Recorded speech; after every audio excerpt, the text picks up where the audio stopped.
Hey everyone, welcome back to the channel. Good afternoon, good evening, good morning, wherever you are. Software Engineer K here, and we are going to be going through a very big topic. This is going to pretty much confirm a extremely bullish case scenario for the OMI token.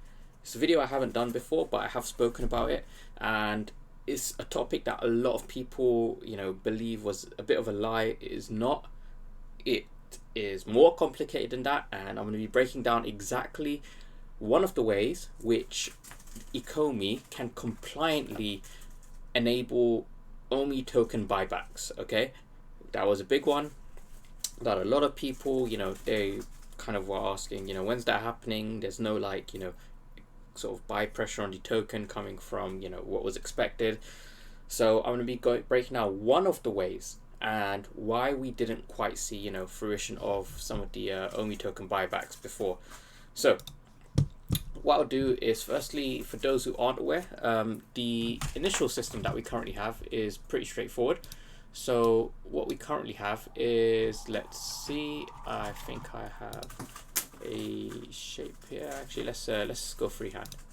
Okay, so right now what we have is we have VeVe. Okay, so forgive the terrible drawing. Actually, maybe I can make this thicker.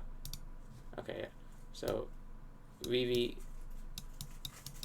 you can tell my freehand is not great.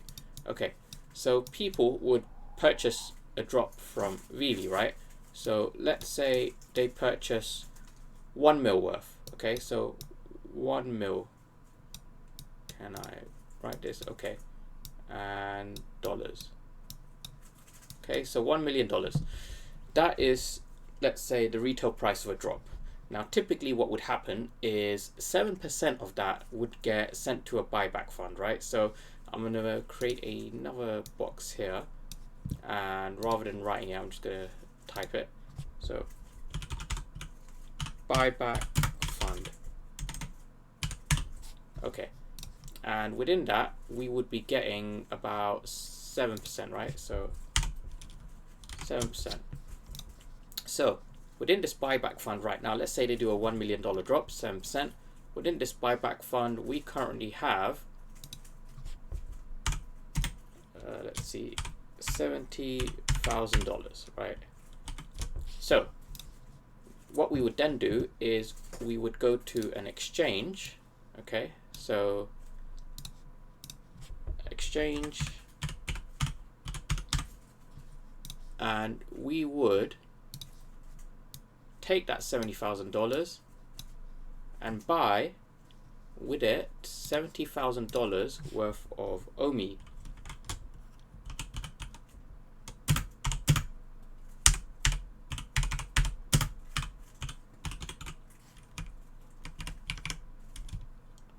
Okay, so that's the current system that that's the system that we had initially.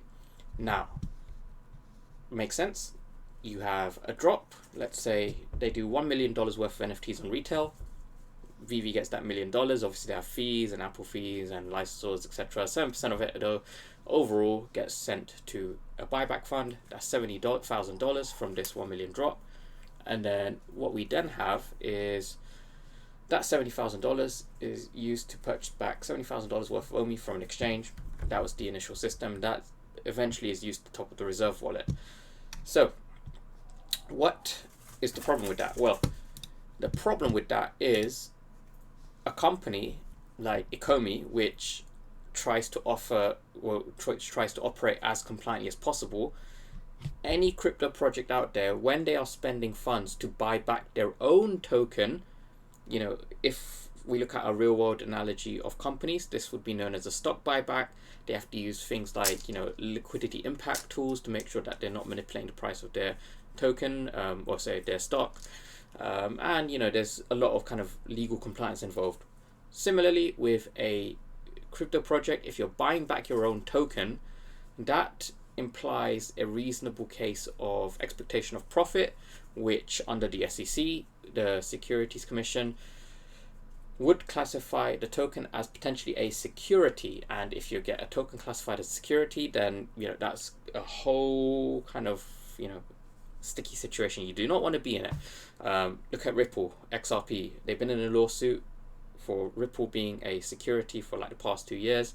It's absolutely hemorrhaged the price, the progress of, you know, the token, and you just want to avoid that, right? And Gary Gensler, you know, he's taken over the SEC. They do use the Howey test, which a lot of people say is outdated, but you know, that's the way the SEC is gone. Just have to deal with it and avoid buying back your own token. Now, we get to the interesting part. So, we have a buyback fund. We're not allowed to buy back the OMI token using it. How do we burn circulating supply of OMI with the buyback fund? So, what I'm going to be sharing with you guys is just one way we can do it. And for full transparency, I have discussed this model with the ECOMI team. Now, this model is one which they may or may not use. They may make their kind of own adapted version, but you have to remember with ECOMI, it's not a case of, you know, can they do something? It's more a case of how they'll do it. And, you know, depending on what their kind of long-term vision looks like for this kind of burning OMI from circulating supply, maybe they'll go with the model that I've suggested, or maybe they'll adapt it for something else they might have in mind, right? They might have some additional kind of utility, kind of functionality with the VeVe app that they might adapt this model for to cater towards, you know, these things that we don't know about. So this is the current model. Now, if we go and create a new version, now let's just say, you know, we'll go back. We currently have, you know, the VeVe app, right? So VeVe, and then we have our buyback fund. So that buyback fund currently has quite a bit of cash in it, right? It has roughly, let's see, let me just, so VeVe sends $70,000 worth to the buyback fund, right? So this buyback fund has $70,000. Now, what they can do is, you have to remember that VeVe, they have integrated the OMI token layer 2 into the app. Part of the OUP is to enable purchases of OMI to NFT on the secondary market initially, but they will enable primary market purchases for VeVe branded IP. However, and okay, so the reason why they're enabling OMI to NFT for VeVe branded IP specifically is they don't need to pay themselves from the sales. They can just send all of the OMI to the reserve wallet. That's fine. However, with licensors, you have to pay the licensors. You know, you can't just say, hey, you're not going to get paid for your IP, etc. They have to be paid. So what they can do is, they have this model right now where everything is done in kind of gems, which is backed by US dollars. Instead, what we could see is a system where, rather than US dollars, we could enable the use of OMI token. So instead, what I'll do is I'll recreate this over here. So we have the VeVe app, and let's say, you know, it's $1 million drop as well, but instead of $1 million worth, what we then send is $1 million worth of OMI token, right? So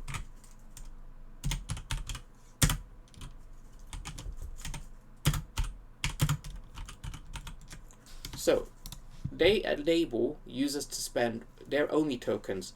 Now, what does VeVe do with that OMI tokens? Well, quite simply, we know that there is a reserve wallet, which right now is having a lot of OMI burnt from it. You know, the supply is dwindling quite a lot. So we're going to say reserve wallet.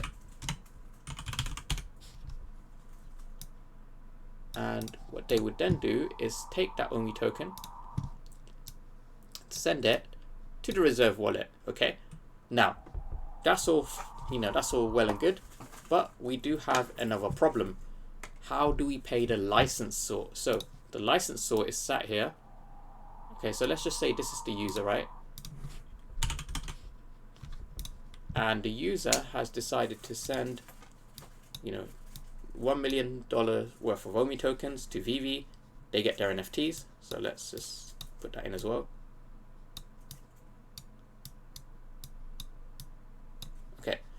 and VeVe sends the $1 million out of circulation to the reserve wallet. Now, problem is licensor, right? So the licensor is sat over here.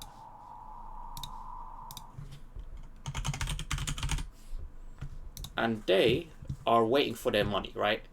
There's nowhere in this loop where they're getting paid. Initially, with this model here, where VeVe gets dollars, that's fine. They could take the dollars, send it to the licensor. Here, they're not going to send the licensor OMI tokens. They're going to send the OMI tokens to the reserve, room for circulation. Where is the licensor going to get the money from? Well, quite simply, for all of the sales that they've been doing in gems, that aka the money that's been stacked up for the buyback fund, rather than having $1 million worth of OMI, let's say, you know, after fees and whatnot, I think the licensor gets like 40 to 50%. They can take, let's say 40%, right? They can take 400k from the buyback fund and they can send that to the licensor. So now they're utilizing the buyback fund and they're sending that money to the licensor. Now, the benefit of doing that is, if we kind of go back to, you know, the whole SEC nonsense, is nowhere in this model is ECOMI directly buying OMI tokens from an exchange and removing it. It is the user that is buying the OMI tokens. It is the user that's sending it to the reserve wallet, which would, you know, probably be done by a smart contract. ECOMI is not directly involved. However, in this case, the licensor is also being paid. So overall, the way that this model would work is most drops would be conducted in gems as usual, so that it can build up dollars in that buyback fund. They've already got a lot of dollars in there. And then to use the buyback fund, they may do certain drops in OMI tokens. Users would buy OMI tokens. They would spend it on VeVe. Those OMI tokens go to the reserve. They're forever removed from circulation. And in order to pay the licensor for the equivalent dollar amount of OMI tokens spent by the users, they can then take the money from the buyback fund and pay the licensor. That is one compliant way of doing it. And like I said, I've discussed this model with the team. We don't know which model the team is going to opt for. Could be this one, could be an adaptation of this one, who knows? We'll have to wait and find out what they do. But this is just one way where it could work. There are many other ways. The key concept is you want to try and avoid at all costs having OMI potentially classified as a security. So that means ECOMI can't be going out and buying back the OMI tokens, or, you know, buying back their own token. Conversely, you know, they shouldn't be selling their own token as well, which is ideally why they kind of don't just sell the OMI tokens and then pay the licensor that way. Because one, you know, it's still them kind of managing their own token on the exchanges. Two, it introduces positive buy pressure on the, it introduces positive sell pressure on the token. They don't want to introduce additional sell pressure on the token. It's, you know, supposed to be deflationary, so that's also why they're not ever going to sell the OMI tokens that they receive from the purchases. So hopefully that will make sense, and we are all happy with that. And, you know, just on the point of the OMI token, we have been seeing some pretty good price movement. I can now finally reflect on my purchase. So for those who were following, I purchased 10 million OMI tokens at 0.0011, around about this range here. And so far, that's pretty much been the bottom so far. We had this descending channel earlier, and we can see here, you know, it hit the top 1, 2, 3, 4 times, and then it touched again very, very recently today, 5. So this upper bound region of the descent channel, this serves as very, very strong resistance, but we also came up to the 90-day moving average as well. So that again serves as a resistance for the price action.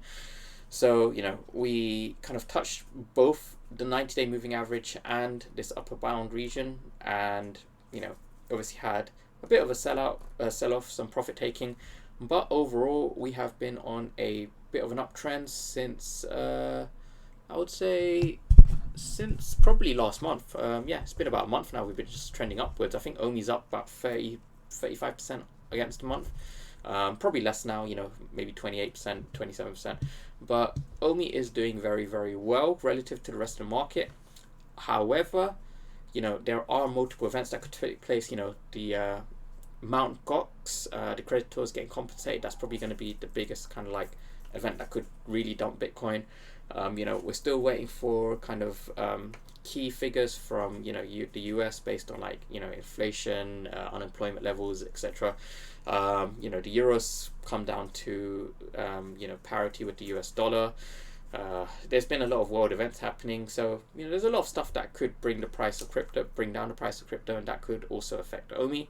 However, like I said, relative to the market, because of OMI's much smaller market cap and limited liquidity, the price hasn't really been following the rest of the market as much. It has been trending upwards, as you can see, but, you know, triple zeros still potentially on the cards, but we're going to need a lot of negative catalysts. So I am hoping for the triple zeros. I'm keeping liquidity, you know, in my back pocket, but we'll just have to wait and see what happens there. But yeah, it's pretty much everything to go through to you guys today. Thanks so much for watching. Please do like, subscribe, support the content, and I'll see you guys in the next video. See ya.